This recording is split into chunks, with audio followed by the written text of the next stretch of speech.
ಸದನ ಅಂದ್ರೆ ಏನು? ಸದನದಲ್ಲಿ ಆಯಾ ಕ್ಷೇತ್ರದಲ್ಲಿ ಆಗುವಂತಹ ಆಗು ಹೋಗುಗಳ ಬಗ್ಗೆ ಮಾತನಾಡಬೇಕಾಗುತ್ತೆ. ಯಾವ ಸಮಸ್ಯೆಗಳಿದಾವೆ, ಆ ಸಮಸ್ಯೆಗಳಿಗೆ ಪರಿಹಾರಗಳೇನು, ಇದರ ಬಗ್ಗೆ ಮಾತನಾಡಬೇಕಾಗುತ್ತೆ. ಆದ್ರೆ ಈಗ ನಡೀತಾ ಇರುವಂತಹ ಸದನಗಳಲ್ಲಿ ವೈಯಕ್ತಿಕ ವಿಚಾರಗಳೇ ಹೆಚ್ಚಾಗಿರೋದ್ರಿಂದ ಜನ ಕನ್ಫ್ಯೂಷನ್ ಅಲ್ಲಿ ಇದ್ದಾರೆ. ಇವರು ಈ ರಾಜಕೀಯ ನಾಯಕರು ನಮ್ಗೆ ಏನ್ ಸಂದೇಶವನ್ನ ಕೊಡ್ತಾ ಇದ್ದಾರೆ ಅಪ್ಪ, ನಾವ್ ಹೇಗೆ ತಿಳಿದುಕೊಳ್ಬೇಕು, ಯಾವ ನಿರ್ಧಾರಗಳನ್ನ ತೆಗೆದುಕೊಳ್ಬೇಕು, ಯಾವ ಪಕ್ಷವನ್ನ ನಂಬಬೇಕು, ಯಾವ ಸರ್ಕಾರವನ್ನ ಇಲ್ಲಿ ನಾವು ನಂಬಿಕೊಂಡು ಇರಬೇಕು ಅನ್ನುವಂತ ಕನ್ಫ್ಯೂಷನ್ ಇದ್ದಾರೆ. ಸೊ ಈಗ ಅದೇ ರೀತಿಯಾಗಿ ನಿನ್ನೆ ಕೂಡ ಒಂದು ಸದನದಲ್ಲಿ ನಡೆದಂತ ವಿಚಾರಕ್ಕೆ ಸಂಬಂಧಪಟ್ಟಂತೆ ಶಿವಲಿಂಗೇಗೌಡರು ಅಲ್ಲಿ ನಾಲಿಗೆಯನ್ನ ಹರಿಬಿಡ್ತಾರೆ. ಆದ್ರೆ ಅದಕ್ಕೆ ನಮ್ಮ ಸ್ಪೀಕರ್ ನಗ್ತಾ ನಗ್ತಾ ಅದನ್ನ ಮಜಾ ಮಾಡ್ತಾರೆ. ಹೀಗಾಗಿ ಈ ಒಂದು ಸಂದೇಶವನ್ನ ಯಾವ ರೀತಿಯಾಗಿ ಜನಗಳಿಗೆ ಕೊಡ್ತಾ ಇದ್ದಾರೆ ಅನ್ನುವಂಥದ್ದೇ ಇವಾಗ ಇರುವಂತ ಒಂದು ಯಕ್ಷ ಪ್ರಶ್ನೆ ಆಗಿದೆ. ಇದೇ ಈ ಹೊತ್ತಿನ ಸ್ಪೆಷಲ್ ಸ್ವಾರಿ ಸ್ಪೀಕರ್, ನಾನು ವನಿತಾ.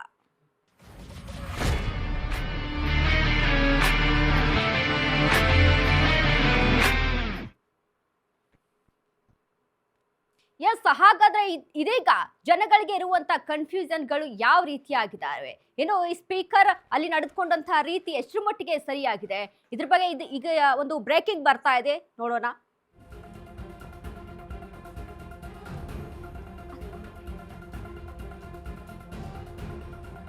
ನಿಮ್ಮಪ್ಪ ಪೋಲಿಗಳ, ನಾಯಿಗಳ, ಕೋತಿಗಳ ಥೂ ನಿಮ್ ಜನ್ಮಕ್ಕಿಷ್ಟು.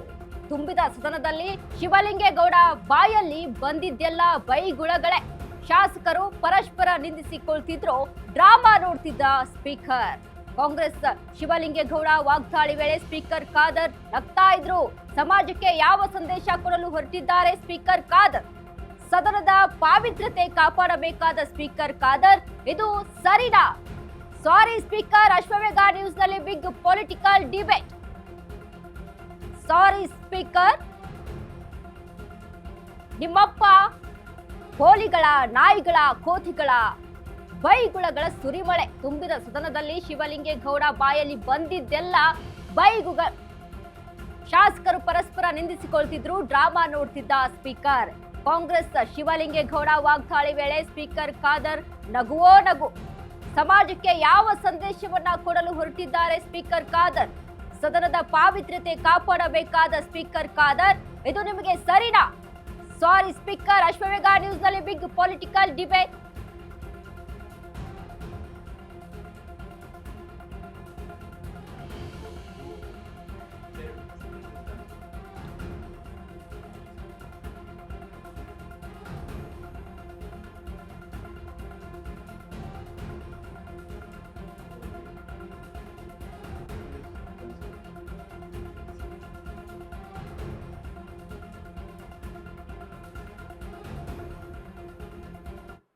ಆರ್ಎಸ್ಎಸ್ ಪ್ರಜಾಪ್ರಭುತ್ವ ಒಕ್ಕೂಟ ವ್ಯವಸ್ಥೆನಲ್ಲಿ ಕೇಂದ್ರ ಮತ್ತು ರಾಜ್ಯ ಸರ್ಕಾರಗಳು ಒಂದಾಗಿ ಬಾಳಬೇಕಾಗುತ್ತೆ.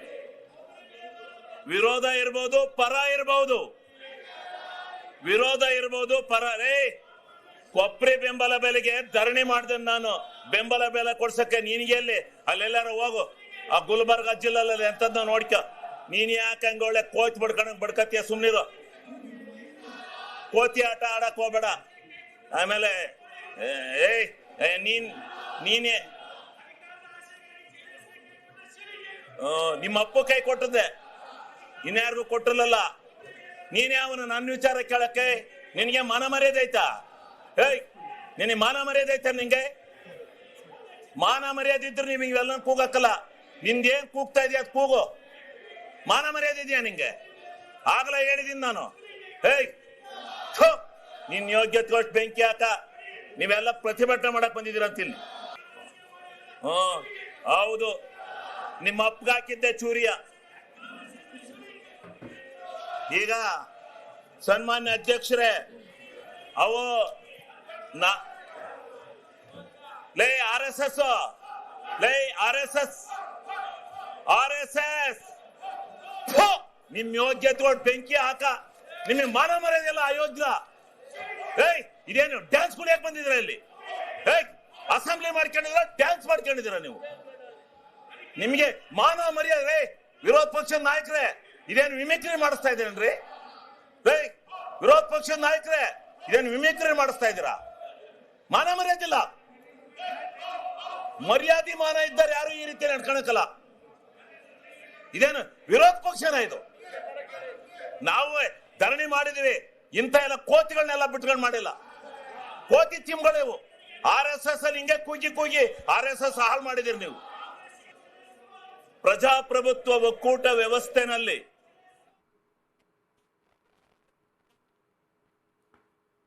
ಇದೀಗ ಸದನ ಅಂತ ಅಂದ್ರೆ, ವಿಧಾನಸೌಧ ಅಂತ ಅಂದ್ರೆ, ವಿಧಾನ ಪರಿಷತ್ ಅಂತ ಅಂದ್ರೆ ಅಲ್ಲಿ ಜನಗಳಿಗೆ ನಿರೀಕ್ಷೆ ಮಾಡ್ತಾ ಇರ್ತಾರೆ, ನಮ್ಮ ಕ್ಷೇತ್ರಕ್ಕೆ, ನಾವಿರುವಂತ ಕ್ಷೇತ್ರಕ್ಕೆ ಯಾವೆಲ್ಲ ಕೊಡುಗೆಗಳು ಸಿಗುತ್ತೆ, ಇಲ್ಲಿರುವಂತ ಸಮಸ್ಯೆಗಳಿಗೆ ಏನೆಲ್ಲ ಪರಿಹಾರಗಳನ್ನ ಒದಗಿಸಿ ಕೊಡ್ತಾರೆ ಈ ಸದನದಲ್ಲಿ ಅಂತ. ಆದ್ರೆ ಇವುಗಳನ್ನ ನೋಡ್ತಾ ಇದ್ರೆ ಯಾವುದು ಕೂಡ ನಂಬಿಕೆನೆ ಬರೋದಿಲ್ಲ ಅಂತ ರಾಜಕೀಯ ನಾಯಕರು ಆ ಮಟ್ಟಿಗೆ ಇದೀಗ ಇಳಿದ್ಬಿಟ್ಟಿದ್ದಾರೆ ಅಂತ ಹೇಳೋದು. ಇನ್ನು ಇದ್ರ ಬಗ್ಗೆ ವಿಸ್ತೃತವಾಗಿ ಚರ್ಚೆಯನ್ನ ಮಾಡೋದಕ್ಕೆ ನಮ್ಮ ಜೊತೆಗೆ ಇದೀಗ ವಿಧಾನಸಭೆಯ ಸಚಿವಾಲಯದ ನಿವೃತ್ತ ಕಾರ್ಯದರ್ಶಿ ಆದಂತ ಡಿ ಧ್ರುವಕುಮಾರ್ ಸರ್ ಇದ್ದಾರೆ. ಸರ್, ವೆಲ್ಕಮ್ ನಿಮ್ಗೆ. ಇನ್ನು ಅದ್ರ ಜೊತೆಗೆ ಬಿಜೆಪಿ ವಕ್ತಾರೆ ಆದಂತ ಅಶ್ವಿನಿ ಶಂಕರ್ ಅವರಿದ್ದಾರೆ. ಮೇಡಮ್ ನಮಸ್ತೆ. ಈಗ ಅದೇ ರೀತಿಯಾಗಿ ನಮ್ಮ ಪೊಲಿಟಿಕಲ್ ರಿಪೋರ್ಟರ್ ಆದಂತ ವಿವೇಕ್ ಅವರಿದ್ದಾರೆ. ಸರ್ ನಮಸ್ತೆ ನಿಮ್ಗೂ.